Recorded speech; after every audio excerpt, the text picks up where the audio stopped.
Cara, desenvolver um time capacitado que consiga te levar a outros patamares, porque sozinho não é possível. Então, construir um time de pessoas competentes que você possa confiar, acho que é o grande segredo de levar uma empresa para o sucesso, e uma governança muito bem feita, né?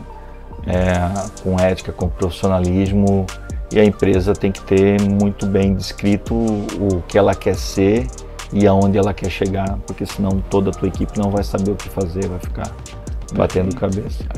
E, cara, a cultura é muito bem estabelecida, porque uma empresa sem cultura, como é que tu vai conseguir ter, sei lá, filiais ou uma quantidade muito grande de funcionários se os caras não sabem como você tem que se comportar dentro da tua empresa? Então tem que ter uma cultura muito bem definida.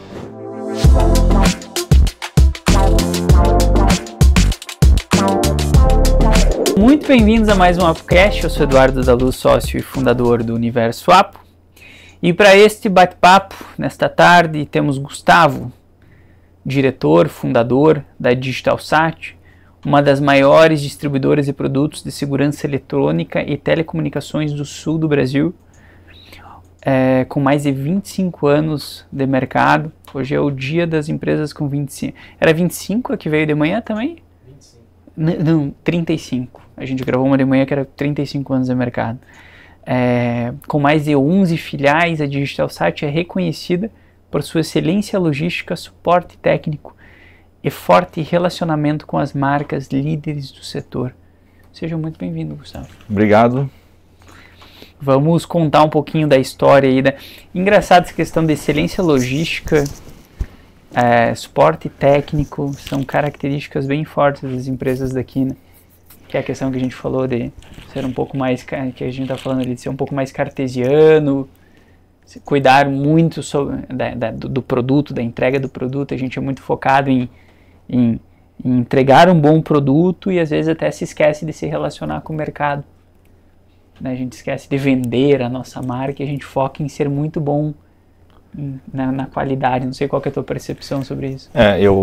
Eu acredito que assim, antes de começar a vender a tua qualidade para o mercado, tu realmente tem que ter aquela qualidade. Sim. Então talvez por isso a gente se preocupa primeiro em chegar naquela qualidade para depois tu se vender para o mercado e tu tentar comunicar isso para o mercado, né? Nós focamos muito nessa questão de suporte técnico para o nosso cliente, de entregar rápido para ele, de ter uma boa logística, porque a empresa nasceu de uma ideia que eu tinha. Meu pai era um revendedor integrador desses sistemas de interfone, e na época, 25 anos atrás, a gente não vendia muito CFTV, o controle de acesso. Sim. Então era mais interfone, antena parabólica, nos condomínios lá da região. Que daí onde iniciou a parceria que tu comentou com o pessoal da Consis? Não, na época ela é telealarme. Isso foi bem depois. Tá. Então meu pai fazia essas instalações e quando ele vendia um sistema, a gente tinha que ir em Florianópolis para comprar o equipamento, ou tinha que vir a Joinville para comprar o equipamento. Ali na região Balneário Camboriú não tinha uma distribuidora disso, e eu tinha aquilo na cabeça, a gente tinha que montar isso. Mas aí é um negócio que precisa de um determinado capital. Então aí começamos o meu pai tinha um bom crédito, então isso ajudou a gente. A minha esposa também conseguiu vender um imóvel que era de herança da família. A gente montou esse capital inicial e iniciou a empresa, claro, muito pequena, e foi crescendo, né, ano a ano. Tirando 2008, assim, quase todos os anos nosso crescimento foi acima de 20%. Uau. E fomos nos profissionalizando, né? Conforme o negócio ia crescendo, a gente ia acompanhando. Não foi, no começo não era um planejamento assim, eu quero seguir por aqui e crescer tanto. Não, tu ia atrás do crescimento que a gente ia gerando e tal. E como foi essa mudança? Eu sempre gosto de perguntar, porque 25 anos, muita coisa mudou. Muita coisa mudou. E como foi esse choque de mudar produto, mudar a forma de vender, mudar a forma de administrar?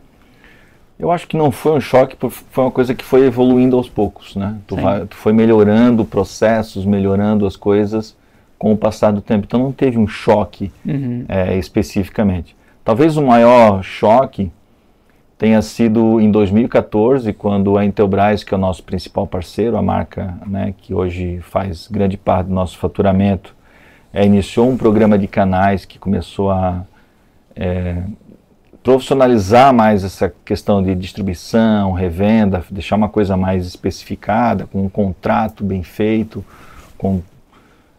dessa forma. Esse foi o maior choque, porque quando a gente aderiu a isso, na negociação que nós fizemos com a Intelbras na época, isso geraria que a Intelbras iria descredenciar alguns dos nossos concorrentes para a gente assumir aquela região. Em contrapartida, nós pararíamos de trabalhar com algumas marcas que eram concorrentes deles. Então esse foi o maior choque, assim, de ser multimarcas para virar um distribuidor da Intelbras. Esse foi o choque maior, mas assim, acertamos muito. A Intelbras cresceu muito de 2014 para cá, melhorou muito e a nossa empresa conseguiu evoluir junto com isso. Então acho que foi a época que a gente parou de correr atrás do crescimento e começou a se planejar. Não, agora eu vou criar uma estrutura para chegar a faturar tanto. Então o planejamento vinha antes do resultado, a partir de 2014. Não ficaram com medo de imaginar? Obviamente hoje ser gestor de obra pronta é muito fácil, né? Olhar para fazer trade do passado é fácil, né? Agora tá lá em 2014 e ter que tomar a decisão de descontinuar marcas do portfólio de vocês. Inclusive uma marca própria, né? Nós tínhamos uma importação de CFTV com uma marca própria que vendia muito bem, que era muito bem vista, não só em Santa Catarina, no sul do Brasil inteiro, tínhamos clientes até no norte, Roraima, Acre, né, Brasília. Então tínhamos clientes em várias partes do Brasil e nesse processo todo incluía a gente descontinuar essa marca de produto. Então realmente foi uma decisão assim... Difícil, foi uma decisão difícil. Mas hoje tu olha como uma boa decisão. Foi uma boa decisão. Ela, embora seja difícil, ela não foi uma decisão que não foi muito bem pensada, né? A gente já tinha estudado o mercado, já viu como, por exemplo, na Europa estava polarizando algumas marcas específicas de controle de acesso, CFTV, a mesma coisa em outros países, e isso ia acabar acontecendo no Brasil.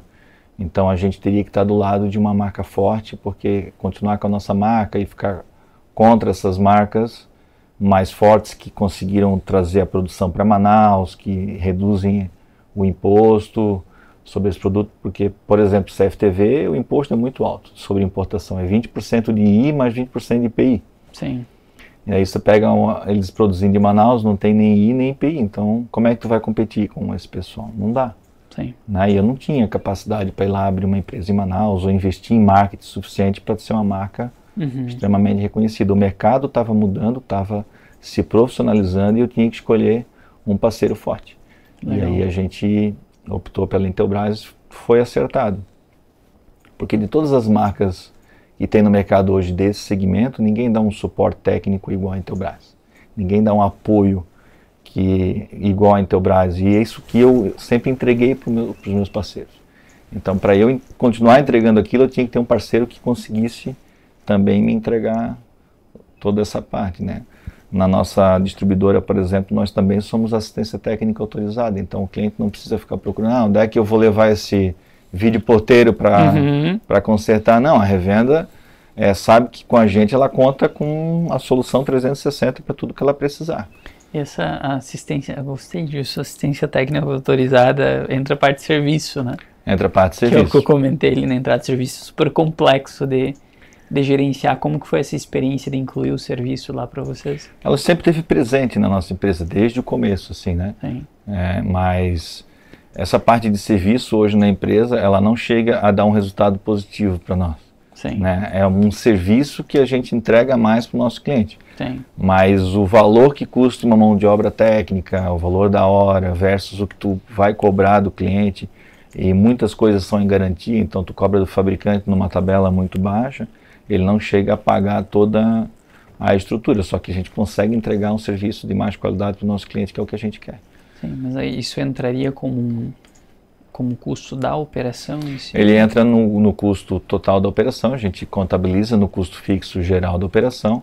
Ele tem uma renda também que também gera ali, tem uns rebates específicos do fabricante, vou te pagar tanto de rebate sobre pós-venda, então não fica tão no negativo, mas não gera um lucro significativo. Entra naquela discussão de impacto de marca, que que torna positiva a percepção? É imensurável, porque é uma coisa que a gente sempre entregou para os nossos clientes. Sim. Né? Então, tem algumas marcas que a gente trabalha, que não são concorrentes em Teobras, que o mercado não consegue ver esse valor. Pô, o teu produto, cara, o teu tá um pouquinho mais caro que o cara lá do Paraná, que é o atacado de TI lá de Londrina, alguma coisa assim, o cara já compra lá. Né? E o nosso cliente de segurança, de controle de acesso, não, ele pensa 2 vezes antes de fazer isso, porque ele sabe que não é só o produto que ele está comprando com a gente, né? É toda essa experiência que ele sabe que pode contar, pô, não consegui fazer uma programação específica, nós temos gente para ajudar eles, até às vezes uma instalação assistida, o cara está com medo, uma tecnologia nova, nunca instalei, será que eu vou dar conta? Falei, tu vai dar conta, a gente vai dar o treinamento para você, e se mesmo assim não for suficiente, a gente manda um técnico lá para te ajudar nesse startup Mas aí entra uma questão de ter o cliente ideal, porque tem clientes que vão preferir o preço. Tem. Né? E como que vocês lidam com isso? Porque a gente passou por isso e a gente, confesso que a gente ficou muito sem saber o que fazer, porque aquele negócio, nós tínhamos que eliminar 40% do faturamento da empresa, porque esse 40% do faturamento da empresa não dava valor porque a gente entregava, mas é 40% do faturamento da empresa, dando lucro ou não dando lucro, tá ali entrando todo mês, né? Então, é uma tomada de decisão difícil, né? Eu acho que assim, a coisa que a gente consegue fazer muito bem para os nossos clientes, as nossas revendas que são fidelizadas, é o que a gente consegue mostrar que com a Digital Site ele vai ganhar mais dinheiro. Então é isso que é a nossa intenção de trazer para ele, entendeu? Pode ser que um projeto ou outro fique um pouquinho mais caro, mas no final sai mais barato. Pelo que a gente entrega, né, como eu te falei, o suporte técnico, a parte de logística, a parte de orçamentação. Tem muito cliente que a gente vai lá e ajuda o cara como ele vai economizar imposto, vamos fazer uma venda triangulada dessa forma, tu vai economizar mais. Então toda essa entrega que a gente faz, a velocidade com que ele precisa do produto, vou dar um exemplo de um negócio, os nossos clientes não precisam ter estoque, eles usam o nosso estoque. Por isso que a gente tem essas filiais tão pulverizadas. Porque daí o cara resolve o problema dele de funding, porque vai ter um estoque lá de 100, 200 mil de equipamento, que não sabe se vai vender ou não. Não. Ele vendeu o projeto, ele compra com a gente, ele não fica com estoque desse produto. Sim. Né? Então essa que é uma das grandes questões. Vai ficar esperando um frete vir de outra região e tal, está sujeito a DIFAL, um monte de coisa. Sim. E o que tu viu que foi o principal desafio nesse mercado que tu passou? Desafio de venda, de crescimento, porque a gente vai entrar depois ali que eu quero falar um pouco das compras ali, que eu achei super interessante essa estratégia de crescimento, mas o que tu vê que foi um desafio assim, que teve aí na cabeça? Cara, o grande desafio sempre foi, por exemplo, o crédito para os clientes, né? Tu conseguir liberar crédito suficiente para os clientes sem aumentar a tua inadimplência, porque na distribuição tu trabalha com a margem de lucro muito justa, tu não tem muita margem para errar. Então, às vezes, podemos ter errado algumas vezes com alguns clientes de não ter liberado um limite de crédito, porque vários dos nossos clientes, pequenas revendas, eles são bastante informais, então tu não consegue olhar o balanço da empresa dele e falar, não, tá boa ou não tá boa. O balanço nunca reflete a realidade da empresa. Então, pode ser que em algum momento a gente errou com algum parceiro que deveria ter dado um limite de crédito mais abundante para ele e a gente segurou porque não conseguiu ver esse resultado que ele realmente tinha. Então, para mim, assim, a coisa mais difícil é essa questão do crédito, né? E talvez errar com alguns clientes porque tu deveria ter dado crédito para ele, mas a gente sabe que às vezes os bons pagam pelos ruins, né? Então, sim. É uma coisa... tem infelizmente a gente tem que tirar a regra de que do geral, né, que todo mundo, existe risco em todos e a gente vai ter que analisar. Infelizmente deveria ser ao contrário, né? Não, a gente deveria partir do pressuposto que todo mundo tem boa fé, mas a gente sabe que não é assim. E eu como comentei, eu vim do mercado da construção, que entra um pouco nessa área, pega uma brecha dessa área ali que o teu consumidor final faz, E é muito complicado. E aí quando a gente entra em empresas menores, que é esses pequenos distribuidores que tu falou, balanço é uma coisa que não existe na empresa. Né? Exatamente. Pega empresas pequenas, não tem como tu se basear por isso, né? E os caras são muito bons, tem cara que é excelente, entendeu? Que é fantástico nisso. Mas a gente não consegue apresentar talvez uma coisa. Daí a gente partiu contratos de crédito e tal. Sempre se dá um jeito. Sim. O que tem funcionado muito bem para projetos grandes, quando a revenda não tem talvez uma capacidade financeira tão boa, é a gente faturar direto para o cliente dele, né? Sim. Então ele economiza aí imposto. Perfeito. Com isso, né? Tem alguns clientes, por exemplo, que fecham tantos projetos que o cara sairia do Simples em 6 meses. Sim. Se não fizesse, o volume é muito alto do valor do produto. Sim. Então, com isso, ele consegue se manter no Simples. Com uma empresa de serviço, quando ela sai do Simples, que tu coloca lá 30% a mais em cima da folha só de INSS, ela faz muita diferença. O impacto é gigante, né? A gente saiu do Simples com a de serviço aqui. Sobreviver por isso que eu falo, sobreviver com uma empresa de serviço, olha, quem consegue fazer isso saindo do Simples ao longo do tempo, gerando lucro, tá de parabéns. Tá de parabéns, né? Porque o custo fica muito alto da folha quando tu tá dessa forma, né? E não tem como tu crescer se tu não sair do Simples, né? Pra gente, por exemplo, ficar no Simples seria impossível, mesmo se o Simples fosse um valor astronômico que a nossa empresa se enquadraria no lucro real, a gente ainda paga menos imposto do que pagaria no Simples. Mas uma empresa circula muito produto, então tem entrada de produto, tem muito crédito de imposto, enquanto que a de serviço não tem esses créditos tantos de impostos para poder compensar. Não chegaria no momento que vocês veriam algum tipo de fintech ou alguma coisa assim, pelo volume de clientes exigindo crédito de vocês para... Nós estudamos várias vezes a parte de fintech, estudamos até criar um FDIC do próprio grupo ali para poder fazer essas transações e tal.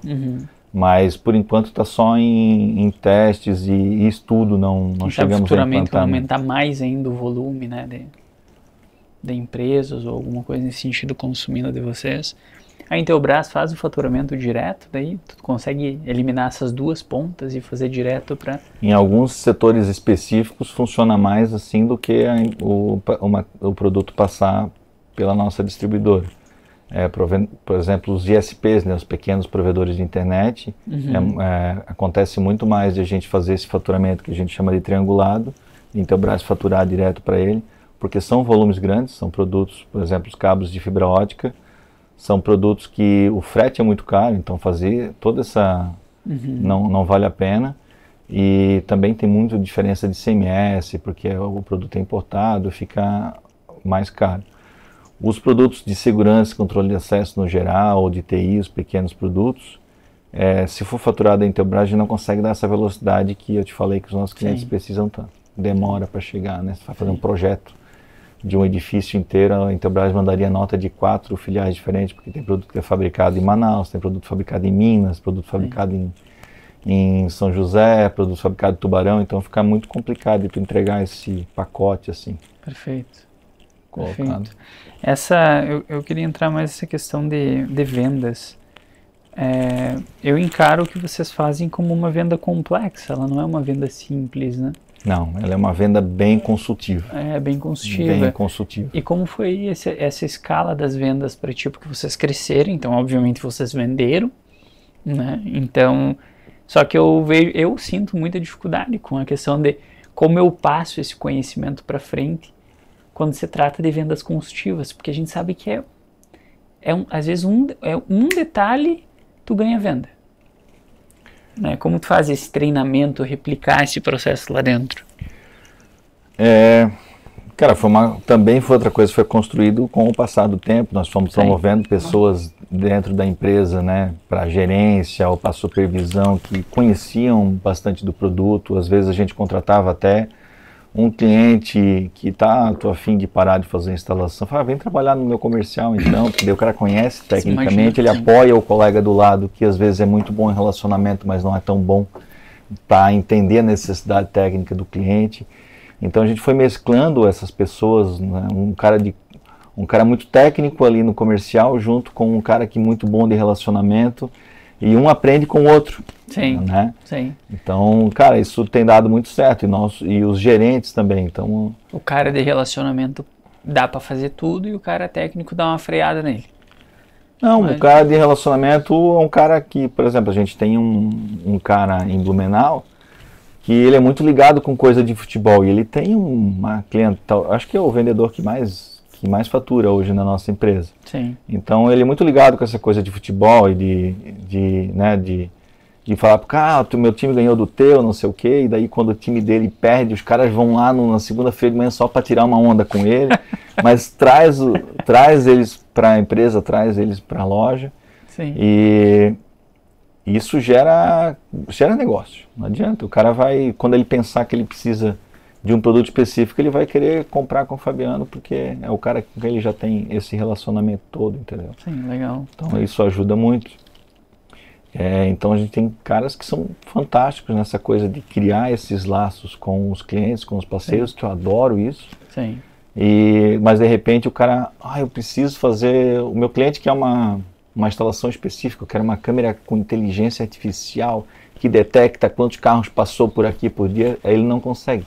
Daí a gente tem uma equipe técnica por trás, que a gente chama o setor de projetos, com que ele aciona. Falou, o cara quer um negócio assim, né? E às vezes ele consegue já passar isso, às vezes o pessoal da equipe técnica entra direto com o cliente e consegue montar o projeto conforme a necessidade do cliente. E evoluiu muito rápido agora essas interfaces para controle de acesso. Deu um boom agora em tecnologia que foi assustador. Cara, eu vou te falar, assim, é uma coisa que evolui muito rápido, né? Então tá o tempo inteiro, né, evoluindo a parte de inteligência de vídeo principalmente. Sim. Porque alarme contra roubo, por exemplo, o grande problema era fazer um alarme para a área externa das empresas, sim, que avisasse que poderia ocorrer uma invasão, mas que não gerasse falso alarme. Então a gente sofria com incidência de sol. Tu fazia um projeto perfeito, funcionava 8 meses do ano perfeito, com barreiras de infravermelho virtuais. De determinada época do ano, de repente a direção que o sol nasce ou o sol se põe já mudava, começava todo dia às 6 horas da tarde tá disparando meu alarme, então, sim. Ou então, entrou um cachorro, entrou um passarinho, uma coruja, tudo isso gerava falso alarme, tanto que a maioria das empresas de vigilância, de segurança, elas não monitoravam mais alarmes externos. Sim. E hoje não, com inteligência de vídeo isso mudou. Tu pode criar a barreira para fazer pré-alarme, por exemplo, tem um cara que ele já está quase chegando no limite que eu defini que ele não pode ir, então sim, já pode ficar um alerta. Sim. O limite da distância vezes o tempo que ele fica parado ali. Isso. Tu cria as regras. Isso, e a câmera analisa, é um ser humano, ou é uma capivara, ou é um cachorro, entendeu? E não vai gerar esse tipo de disparo. Sim. Então evoluiu muito, e eu vejo que as empresas de vigilância que estão evoluindo para essa análise de vídeo, elas estão ganhando muito mercado e conseguindo eliminar grande parte do custo extra que eles têm, que é deslocar um vigilante para um falso alarme, por exemplo. Disparou, vai lá, tem que mandar o cara lá olhar se realmente foi um alarme ou não. Hoje não. A câmera vai disparar um alerta, no monitoramento dele vai abrir aquela câmera em tela cheia. Ele vai olhar, vai acompanhar, não, o cara virou, foi embora, não aconteceu nada, segue a vida, acabou. Então ele elimina isso, disparou um alarme em tal lugar, consegue acompanhar pelas câmeras, ver o que aconteceu. A gente foi ver, a gente chegou a ver alguns. Eu falei pro pessoal que a gente conhece da Protal ali, né? Eu falei, Leandro, patrocina a gente, Leandro. E eu falei, vamos botar um controle de acesso aqui. Eu falei, fazer alguma coisa diferente, porque quando o pessoal chega da educação, são executivos de empresas, é quem usa esses produtos. Sim. Eu falei, vamos botar um controle de acesso, quando a pessoa bota a cara ali, já chama ela pelo nome, mostra a foto dela, seja muito bem-vinda. Botar umas câmeras ali para controlar o pessoal durante a imersão, para fazer, porque eu vejo assim, esse tipo de equipamento ele serve para segurança, mas serve até para experiência em locais específicos que você pode criar. O circuito fechado de TV, ele evoluiu para muito além da segurança, né? Sim. Nós temos algumas redes de supermercado, por exemplo, que a gente usa mapa de calor baseado na circulação de pessoas para ir vender espaço na gôndola. Nossa. Então ele vai lá, uma empresa específica quer, eu quero aparecer no lugar que mais aparece no mercado, quanto é que custa? Custa X. É nessa gôndola aqui. O cara, mas não parece que é aqui que mais circula pessoas. O cara consegue mostrar o mapa de calor e falar, tá vendo a diferença que passa de pessoas legal. Aqui e lá. Então ela evoluiu muito além disso, né? Na indústria 4.0, para o cara conseguir ver os processos funcionando, câmera térmica para ver se alguma... Análise de risco. Alguma câmera térmica para analisar se algum equipamento está acima da temperatura que deveria estar trabalhando. O Ricardo, da Orbank, né, a gente estava conversando e ele falou, alguma coisa nesse sentido, que eles têm, 26, 30 mil funcionários, é muita coisa, né? Daí eles falaram que eles perdiam muito tempo, investiam muito tempo indo limpar locais que não tinha fluxo de pessoas. Aí eles pegaram as câmeras, se eu não me engano, desses locais, e eles controlavam o fluxo de pessoas pela câmera. E a regra era, a cada tantas pessoas que circulassem por esse local, o local estaria sujo e aí eles deslocariam uma equipe, porque o custo alto desse tipo de empresa é a mão de obra. Daí eu achei sensacional, aí o controle de acesso fazendo com que eles melhorem a eficiência do custo deles. E a gente está falando de uma empresa de 30 mil funcionários. Então uma economia de custo dessa, meu Deus... Sim, gigantesca. Cara, a tecnologia hoje, o que tu imaginar fazer com vídeo, com analítico, com controle de acesso facial, tu consegue. Tu falou ali, né, vou colocar um facial aqui na porta para quando o cliente chegar e tal. Cara, por exemplo, você me convidou para vir aqui hoje, né? Uhum. Tu podia pegar a minha foto de perfil do WhatsApp e cadastrar a minha face quando eu chegar ali, já ia liberar, entendeu? Legal. Né? Já aparece o nome, bem-vindo, então... É isso aí que a gente falou para ele. Eu vou deixar anotado aqui, eu vou falar com ele de novo. Essa questão de escalabilidade e inovação, que é o que a gente está falando.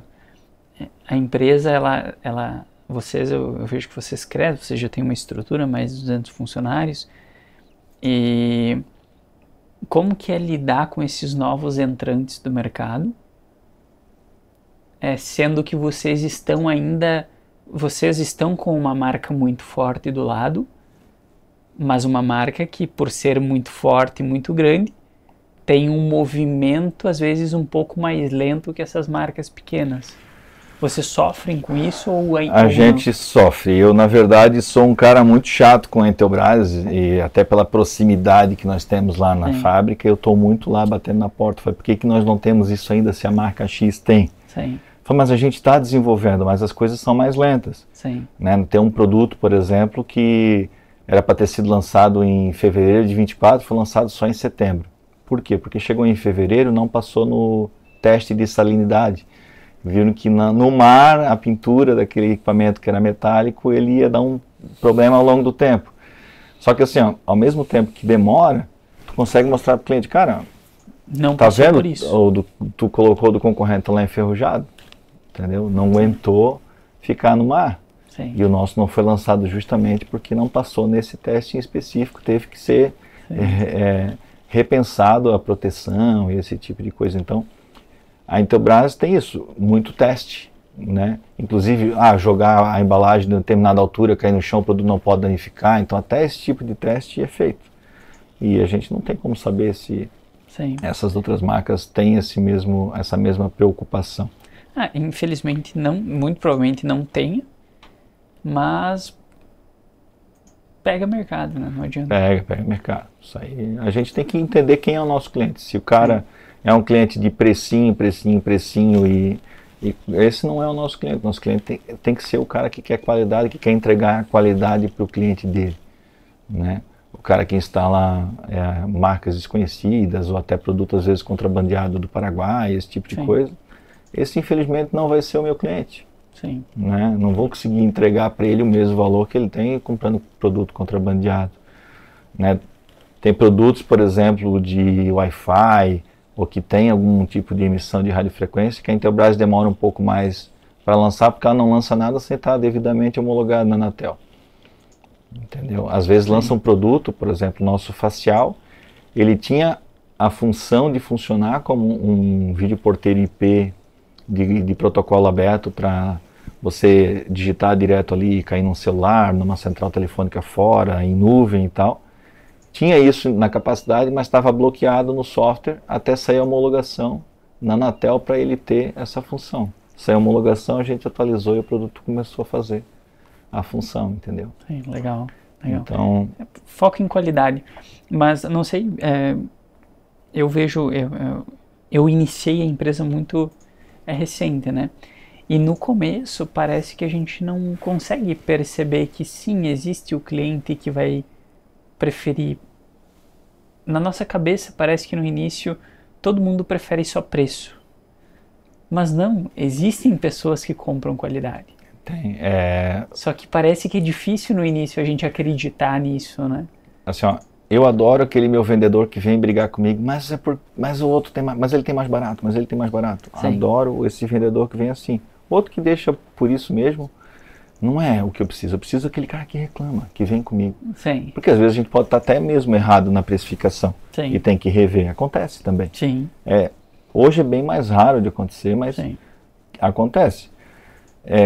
Ao mesmo tempo, por mais que eu fale, esse não é meu cliente, eu estou tentando converter ele o tempo inteiro. Mostrar para ele que trabalhando da forma que a gente trabalha, se ele entregar um serviço de mais qualidade para o cliente dele, ele vai conseguir cobrar melhor também e vai conseguir ganhar mais dinheiro.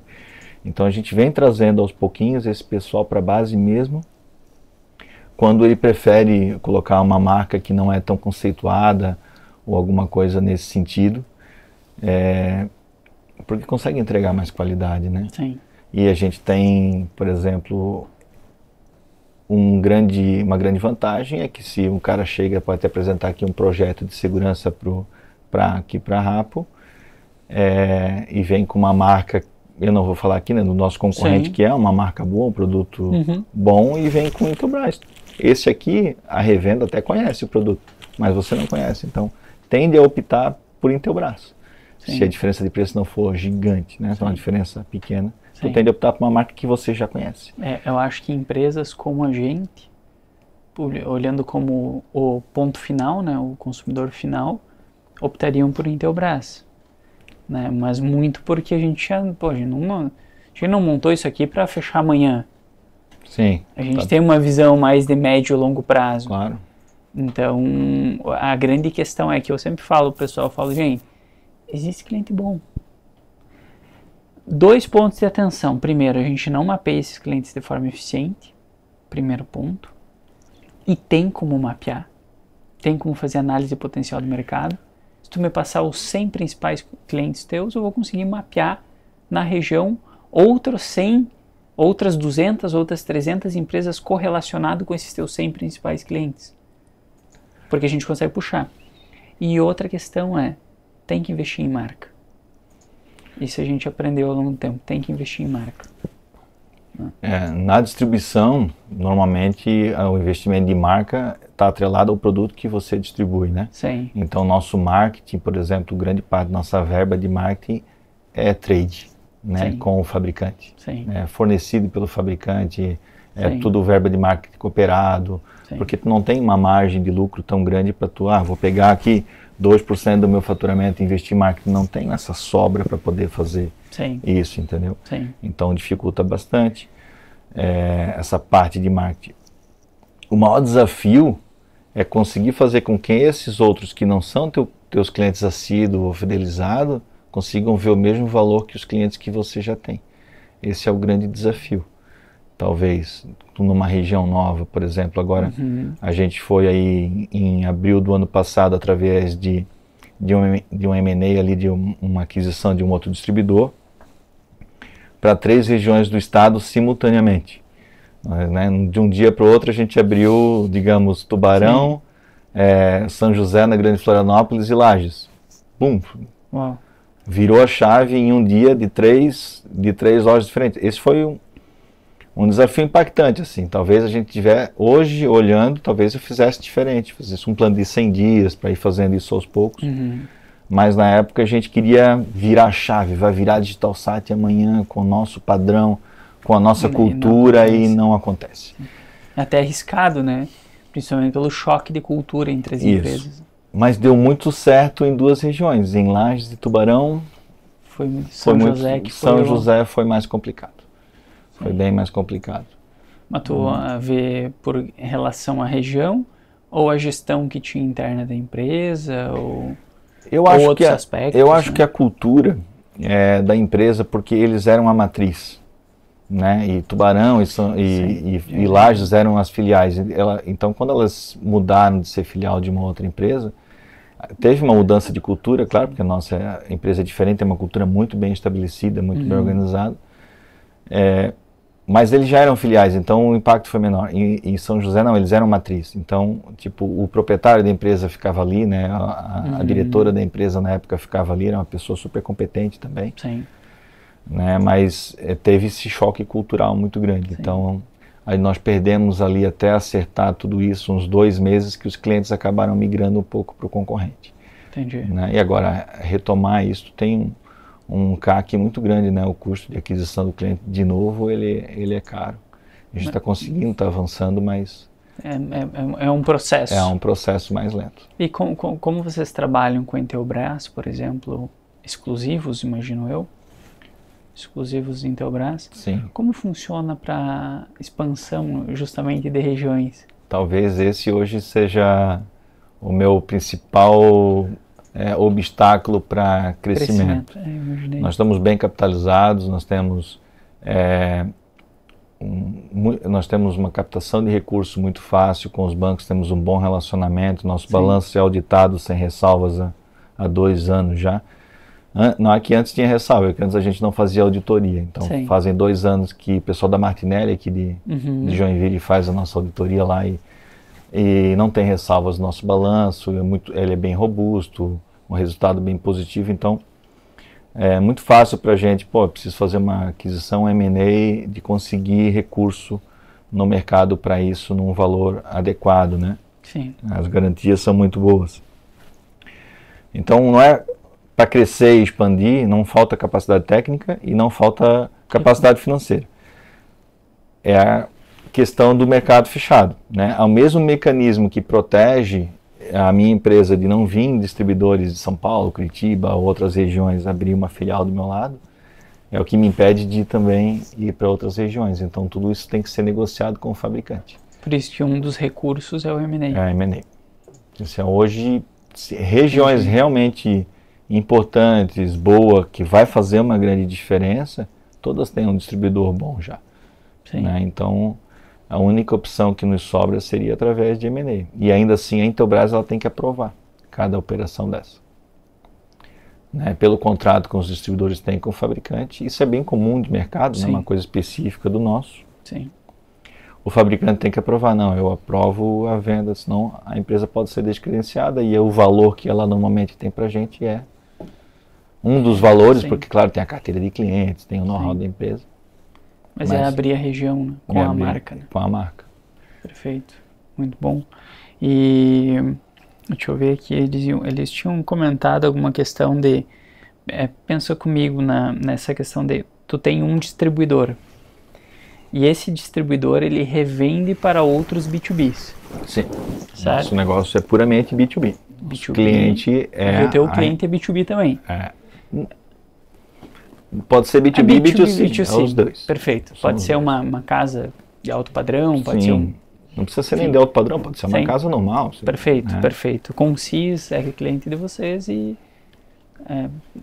atende B2C também. B2C, né? Condomínio pra gente é consumidor, né? Então. Perfeito, perfeito. Mas como vocês veem a questão da educação pro público final de vocês? Porque eu contextualizo a pergunta porque tem parceiros nossos nos buscando para ser o braço de educação para o PDV deles, para os distribuidores deles. Porque acreditam muito no modelo de educação para esse consumidor final, para esse distribuidor do produto deles. Como vocês veem a questão da educação para para esse público de vocês. E eu digo educação, quando eu falo, não é educação do produto, tecnicamente.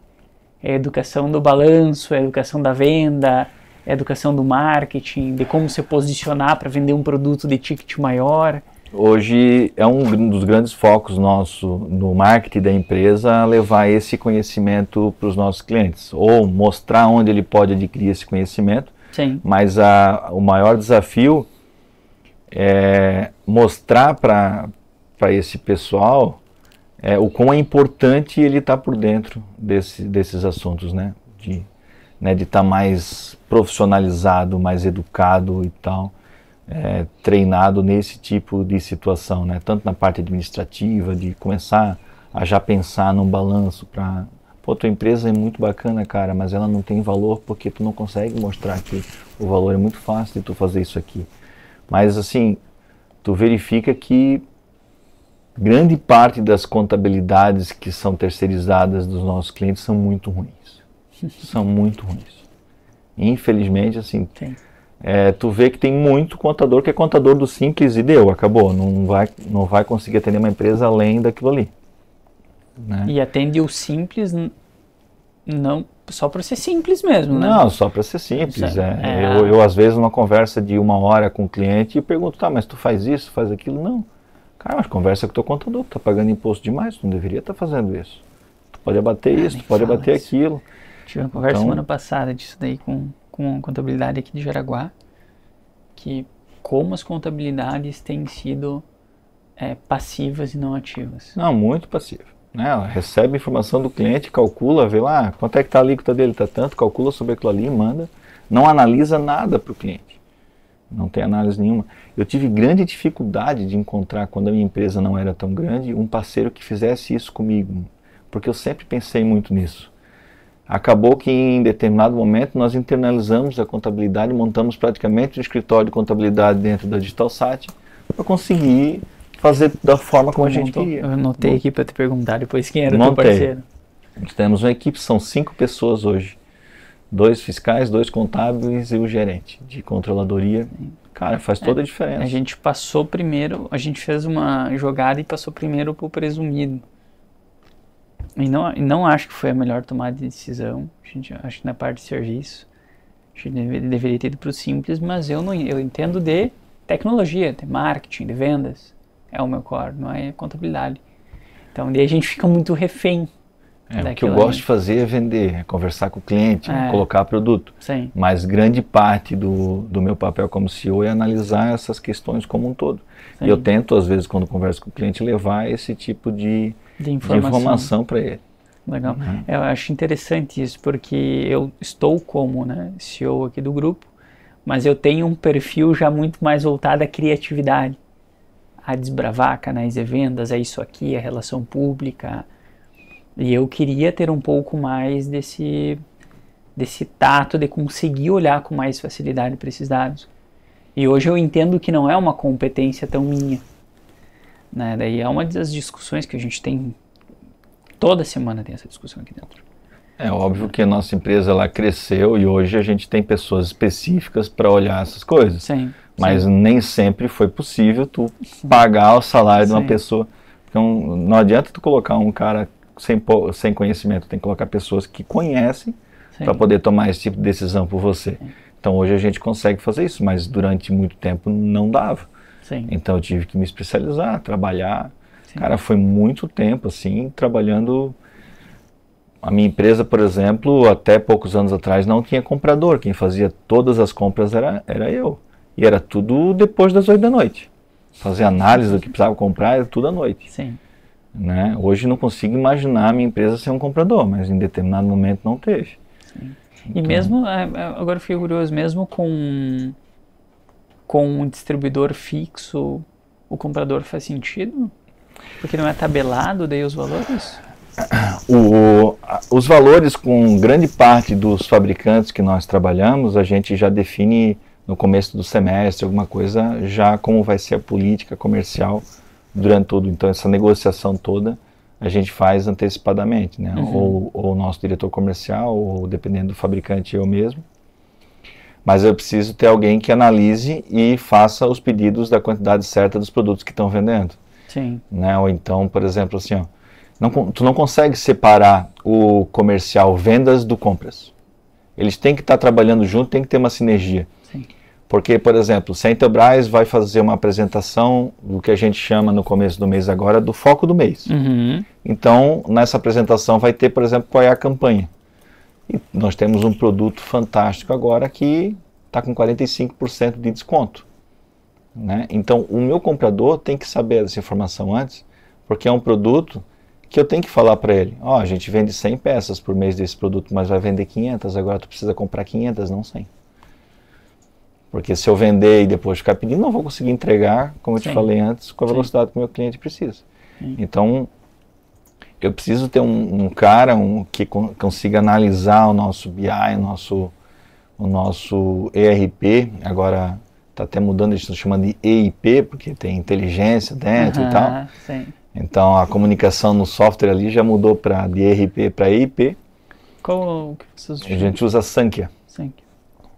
Então, ele tem que analisar ali as informações que o Sankhya traz para ele. A gente especifica para determinadas linhas de produto, precisa ter 40 dias de estoque, o transit time é de tanto tempo, o tempo que o fabricante demora para faturar e tal. Então, tu vai parametrizando isso e o sistema vai praticamente sugerindo o que ele precisa comprar do normal do dia a dia, mas o sistema não vai adivinhar uma campanha, alguma coisa diferente que vai acontecer, uma Black Friday da vida.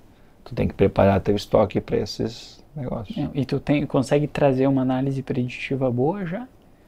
De quantidade, porque tu falou, o padrão é 100, mas a gente vai vender 500. 500 porque historicamente vocês já venderam isso? É porque, assim, ó, vou falar desse produto específico, um controle de acesso facial. É o nosso produto top de linha no preço do básico. Então, o que eu analiso? Cara, vai vender o que ele vendia mais do que o básico vendia. O básico que não vai vender. Entendi. É igual tu chegar na Chevrolet e falar, eu quero comprar um Onix. E o cara te oferece, não, mas eu tenho aqui um... não lembro agora. Não sei, não sei se é Prisma. Eu tenho o Prisma no mesmo preço que o Onix. Tu vai levar o Onix ou tu vai trocar? Sim.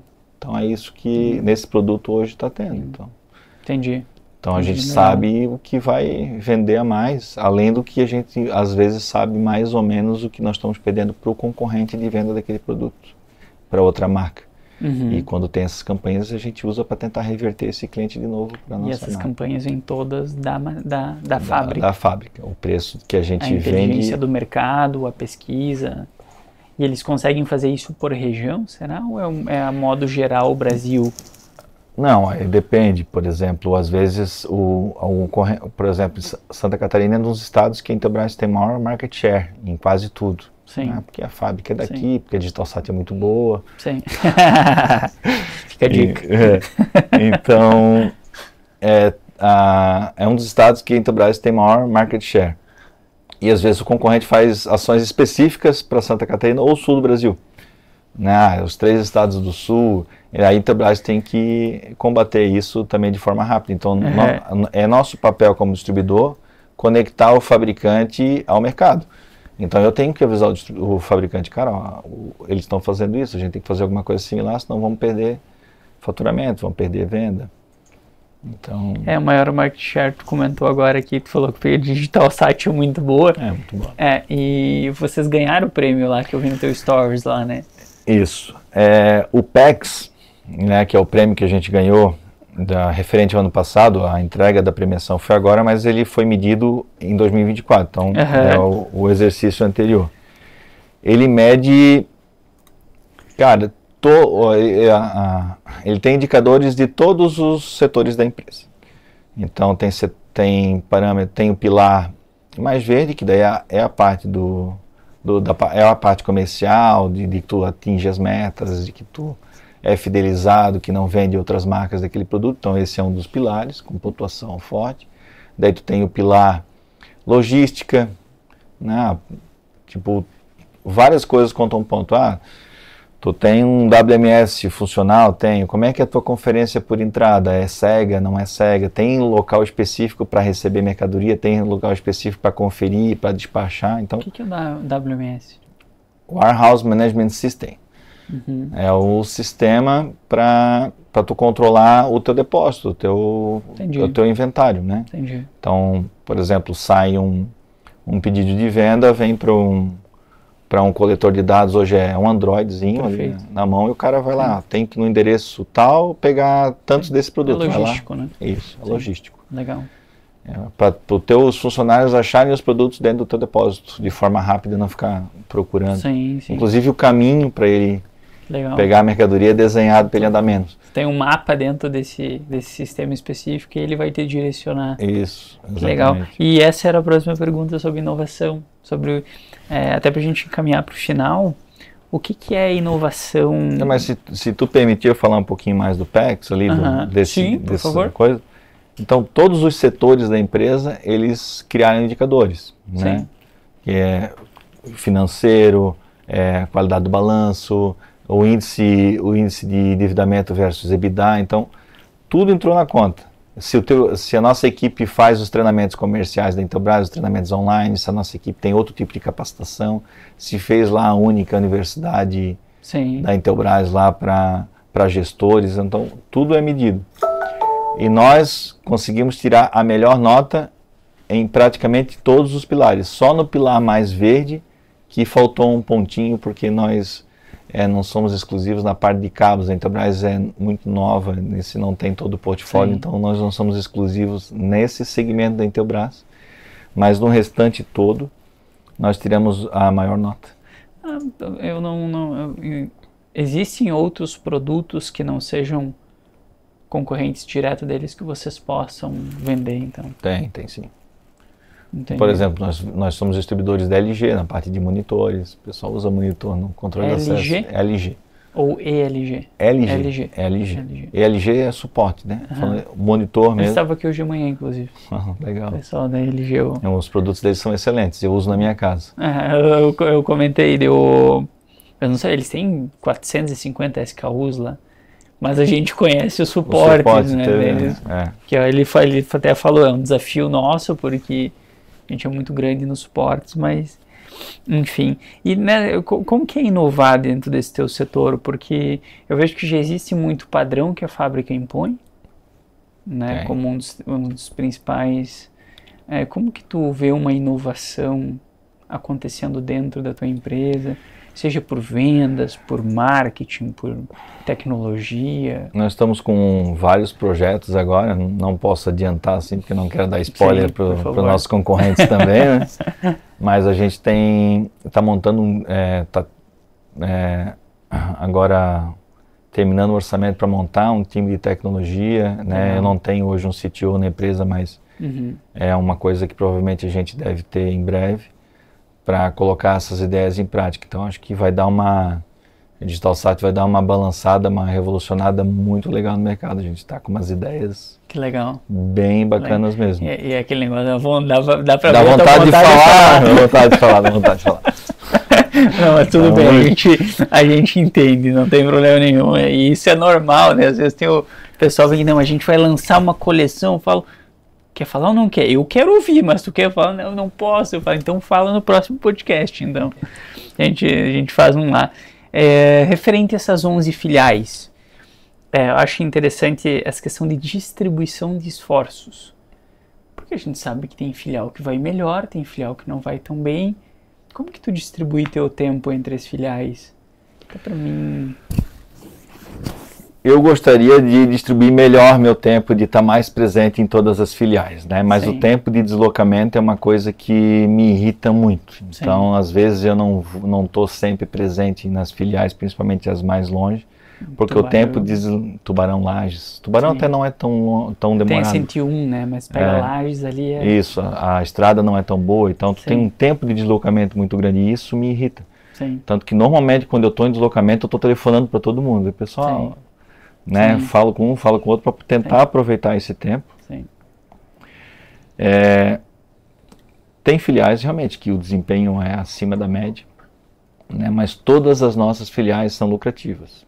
Nós temos o hábito de todo começo de mês analisar o resultado do mês anterior, o resultado global da companhia e depois A gente tem um DRE de cada uma das filiais, inclusive com um percentual de rateio do custo da matriz ali do centro de seria um distribuição. CSC. Isso. Então, olha filial por filial, quase não muda a margem de lucratividade entre uma e outra. É bem estável. A margem é mesmo que muda a proporção, imagino. Isso, a margem fica muito parecida, né? Aí umas têm um custo fixo maior, vai ter que ter um faturamento maior. Sim. Outras têm um custo fixo menor. Por exemplo, o Rio do Sul tem um custo fixo bem enxuto, é uma região menor, então a gente tem uma estrutura também menor, né? Lages também vai ser uma estrutura menor do que Joinville, por exemplo. Sim, perfeito. E eu te perguntei do tempo, porque eu tenho uma dificuldade muito grande em conseguir subdividir tempo. Hoje estou como conselheiro das tecnologias, que são empresas que já rodam. Estou como diretor da educação e mentor principal. E para nós é um negócio que vem crescendo muito, ganhou uma proporção muito boa. Tem a parte de serviço, que é a nossa vaca leiteira, que é da onde vem a maior parte do faturamento. A gente acredita que isso vai virar daqui a uns 2 anos, mais ou menos. E aí eu fico nessa, de quais unidades eu despendo mais tempo, esforço. É sempre uma pergunta muito difícil, né? Cara, eu tenho um time muito bom. Sim. Né? Acho que o grande forte da DigitalSat hoje é o time que a gente tem. Né? O meu diretor comercial lá, o Márcio, é um cara fantástico. Em pouco tempo que ele começou a trabalhar com a gente lá na empresa, ele entendeu o que eu queria da empresa e como eu trabalhava e conseguiu replicar isso muito bem, né? Conseguiu entender muito fácil, né? O jeito que eu queria a empresa. Das nossas unidades, cara, acho que todas as unidades que a gente tem hoje, nós temos excelentes gerentes e, cara, eles estão lá me representando. Então, consigo passar essas orientações para eles e eles conseguem levar isso adiante. Eu acho que o grande X da questão é que tu tem que confiar no teu time. Sim. Até porque tu não vai conseguir fazer tudo, né? Cara, se eu pudesse atender todos os clientes pessoalmente, eu sei que eu faria alguma coisa, talvez, diferente, né? Sim. Mas não é possível, né? Nós atendemos, em média, 3.700 revendas todo mês, né? Na nossa capilaridade. Uau! São 3.700 revendas atendidas todo mês. No ano passado foram 7.900. Né? Claro, nem todas compram todo mês. Total ou média mensal? A média mensal é 3.700. O total foi 7.000. Uau! Né? Porque, claro, a gente tem cliente que compra todo mês, é recorrente. Sim. Mas é uma capilaridade muito grande, então é impossível conversar e atender todo mundo, né? Sim, perfeito. Então, talvez algum pouco de conhecimento ele se perca no caminho, realmente, né? Mas é impossível que tudo chegue como sempre quis. O que tu vê, que tu enxerga como papel da DigitalSat dentro do ecossistema de tecnologia nos próximos anos? Com evolução, aumentando o mix de produto, buscando novas tendências, tecnologias, o que tu... A gente tem esse projeto que eu comentei anteriormente, que já vai mais para a área do SaaS, né, de uma prestação de serviço de tecnologia para os nossos parceiros, de agregar valor, de criar uma experiência diferenciada para eles. Né? E acho que a grande questão dos distribuidores é que eles têm que levar o conhecimento que eles estão adquirindo para o mercado até o fabricante para ele encapsular isso num produto que tu consiga vender. Tu não pode ficar esperando passivamente pelo fabricante dizer o que tu tem que vender. Tu tem que mostrar para o fabricante que você precisa desenvolver determinados produtos, porque ele não tem a conexão que a gente tem com o mercado. Né? Sim. Eu conversei com um cara fera de marketing recentemente, de renome nacional, e ele falou para mim, cara, distribuição e fabricante é um casamento de amor e ódio pela vida inteira. O fabricante odeia o distribuidor, mas precisa dele para tudo, porque senão ele não consegue vencer no mercado como o Brasil, né? Mas é óbvio que ele vê o distribuidor como, eu podia estar ganhando aquela margem que esse cara está ganhando, eu podia incorporar, né? Mas a Intelbras, por exemplo, o grande valor dela de mercado, até de vez em quando algum fundo de investimento vai investir nas ações da Intelbras, eles querem conversar com alguns distribuidores para entender. E para eles é nítido, assim, a grande força da Intelbras no Brasil hoje é o canal de distribuição. A capilaridade que ela tem na distribuição é que faz ela ser tão mais forte que os outros fabricantes. Entendi. Nesse segmento. Muito bom. E a gente tem 2 perguntas finais. A primeira delas é, se tu pudesse voltar no tempo, há 25 anos atrás, e ficar de frente com o Gustavo daquela época, qual seria o teu conselho para ele? Abandona a tua faculdade de História e vai fazer administração de empresa ou contabilidade, cara. História? História, né? Não tem nada a ver, né, cara? Não. Mas você formou? Sim. Nossa, se tu me desse R$1 milhão para me adivinhar, não adivinha. Não adivinhava, né? Não. Mas seria o grande conselho. Cara, faz administração, ou marketing, ou contabilidade, ou economia, faz alguma coisa que agrega valor no teu futuro ali. Legal. E se fosse dar um conselho para um executivo que nos ouve, um diretor da empresa, a maioria é indústria e B2B, né? Então, qual seria esse conselho?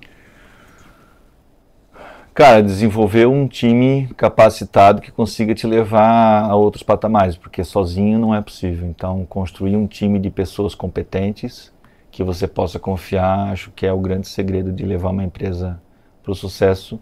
E uma governança muito bem feita, né?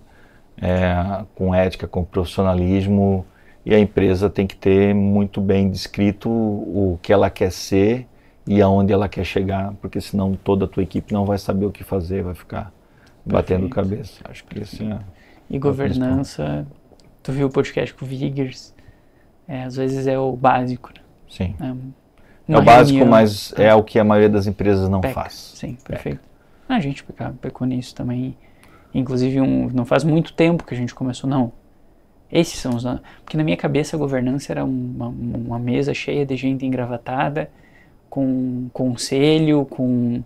E não, governança é o básico, bem feito. Não precisa ser uma empresa grande para ter governança, né? Sim. Pode ter governança em qualquer empresa. Sim. Né? E, cara, a cultura é muito bem estabelecida, porque uma empresa sem cultura, como é que tu vai conseguir ter, sei lá, filiais ou uma quantidade muito grande de funcionários se os caras não sabem como se tem que se comportar dentro da tua empresa? Então tem que ter uma cultura muito bem definida. Legal, né? Muito bem. Gustavo, queria agradecer a tua presença, muito obrigado. Eu que agradeço pelo convite. Por compartilhar a história da empresa, pela tua gestão. Parabéns pelos M&As, eu admiro demais empresas que dão espaço. A gente mira isso futuramente também. Então, parabéns pela história e por representar também Joinville. Então, tá bom, muito obrigado. E assim nós encerramos mais um Upcast. Valeu!